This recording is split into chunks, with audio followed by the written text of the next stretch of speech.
प्रार्थना है, आप लोगों के पास मोबाइल है, ये आपके गलत चिंतन के लिए बहुत बड़ी सहयोगी बनती है।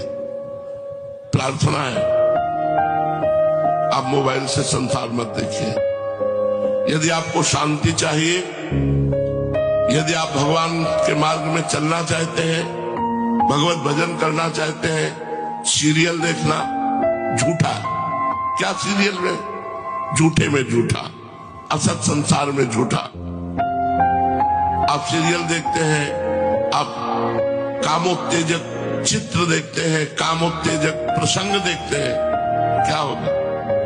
अरे जो कभी कामोत्तेजक प्रसंग न देख करके, इसलिए संकल्प अगर रोकना है तो इस समय मोबाइल से बचना होगा।